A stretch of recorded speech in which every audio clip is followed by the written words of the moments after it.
Setelah rangka plet terpasang seperti ini, selanjutnya kita pasang kanal C baja ringan menyilang dari rangka plet sebagai usuk atap dengan jarak maksimal 70 cm dan lipat pertemuan plat yang bersinggungan dengan salah satu ujung plat dipasang melebihi sudut pertemuan atap. Kali ini saya akan berbagi untuk bertukar pengalaman mengenai pemasangan atap spandex atau lebih tepatnya renovasi atap. Jika kita lihat atap genteng ini terlihat cekung atau sudah ambles. Setelah dilakukan pengecekan, sebagian besar rangka atap sudah rapuh dimakan rayap, sehingga tidak lagi dapat dipertahankan dengan jangka waktu yang lebih lama untuk menopang beban atap genteng. Untuk memperkecil biaya renovasi atap, rumah tetap dihuni agar tidak ada biaya kontrak rumah serta pindahan barang.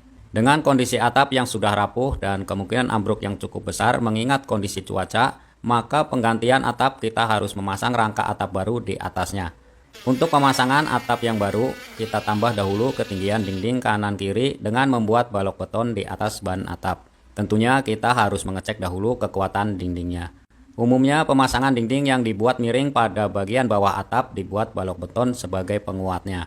Maka kita bisa langsung memasang angkur di atas ban atap sebagai pengikat balok susulan. Besi yang saya gunakan untuk tulangan balok yaitu besi kolom yang sudah siap pakai yang dijual di toko bangunan. Untuk backisting kita gunakan triplex 15 mm dipotong memanjang dengan lebar 30 cm. Pasang seperti pada umumnya backisting saat pembuatan balok beton dan siapkan adukan beton dengan perbandingan takaran 1, 2, 3 yaitu 1 bagian semen, 2 bagian pasir dan 3 bagian batu koral atau split dan tambahkan aditif atau penguat beton. Lakukan pengecoran seperti pada umumnya.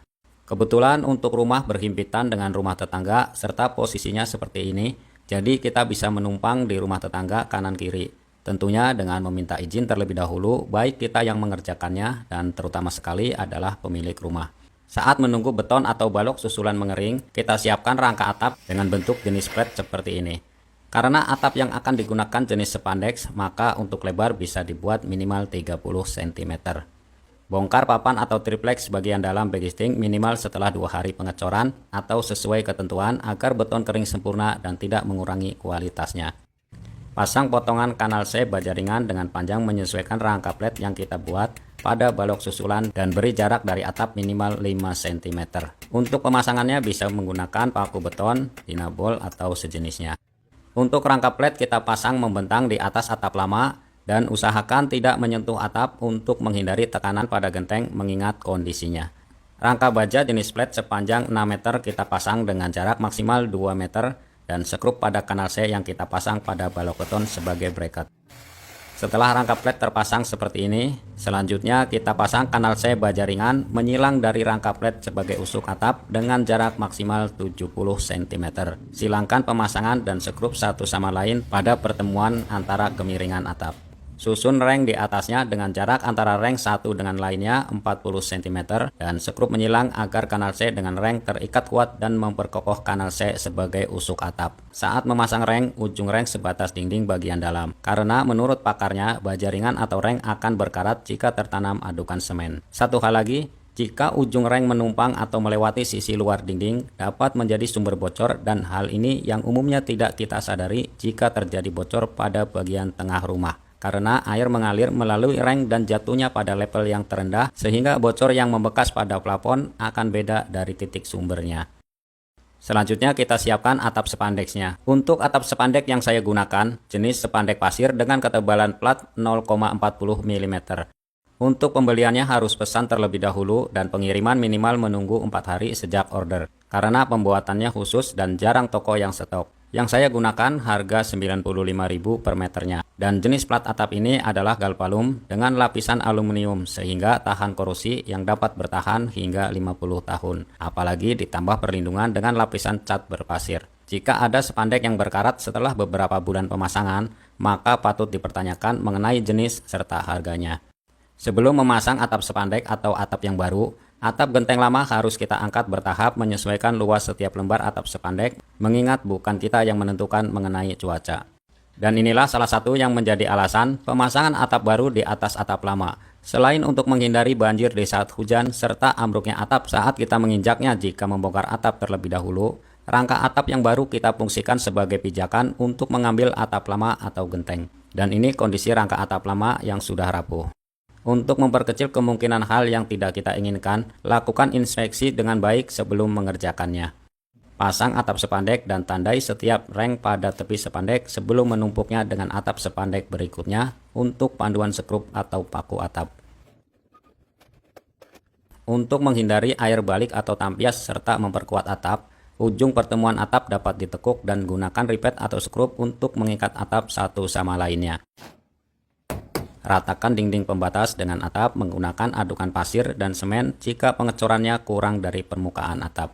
Setelahnya plester atau ratakan dinding sisi luar, gunakan benang dan papan untuk panduan plesteran agar sudut dinding lurus untuk memudahkan saat pemasangan plat penutupnya nanti. Siapkan mortar plester dan aplikasikan. Setelahnya haluskan dengan mengacinya. Jika sudah tidak ada aktivitas mengangkat adukan atau material berat di atas atap, lakukan penyekrupan atap dengan reng terutama pada sambungan atap. Gunakan reng atau material yang lurus untuk panduan penyekrupan bagian tengah atap yang telah kita tandai sebelumnya. Hal ini harus dilakukan untuk menghindari kesalahan atau pindah lubang saat menyekrup atap dengan reng yang dapat memperbesar kemungkinan bocor. Penyekrupan menyeluruh saya lakukan setelah frekuensi aktivitas pada atap sudah kecil untuk memperkecil kemungkinan bocor pada paku atap karena aktivitas kita dengan beban material. Untuk menutup sambungan tepi atap dengan dinding, kita bisa siapkan plat galvalum dengan tebal 0,25 mm atau lebih. Lebih tebal plat yang kita gunakan, maka akan lebih baik. Potong memanjang dengan ukuran menyesuaikan media serta tempat kerja. Di sini saya memotongnya dengan panjang 2 meter dan lebar 25 cm, menyesuaikan lebar dinding pembatas dengan gelombang atap. Jika gelombang atap dengan sudut luar dinding lebih lebar, maka pemotongannya harus disesuaikan. Pemasangan atap tidak semua gelombangnya bisa pas dengan dinding karena setiap bangunan umumnya memiliki ukuran serta luas tanah yang berbeda. Bentuk plat dengan melipatnya menyesuaikan atap dengan lipatan tepi minimal 3 cm. Pasang plat dimulai dari posisi yang paling rendah dan tumpuk untuk pemasangan berikutnya pada posisi yang lebih tinggi. Dan lipat pertemuan plat yang bersinggungan dengan salah satu ujung plat dipasang melebihi sudut pertemuan atap. Gunakan paku beton untuk merekatkan plat penutup dinding pembatas atau ban atap. Karena plat membentuk U terbalik, maka untuk memakunya cukup pada bagian atasnya dan gunakan sealant atau cat waterproofing untuk mencegah korosi pada paku dan plat.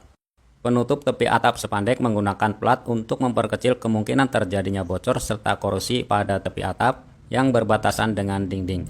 Karena jenis atap berbahan logam atau jenis plastik dan polikarbonat, umumnya akan memuai dan menyusut pada suhu panas dan dingin.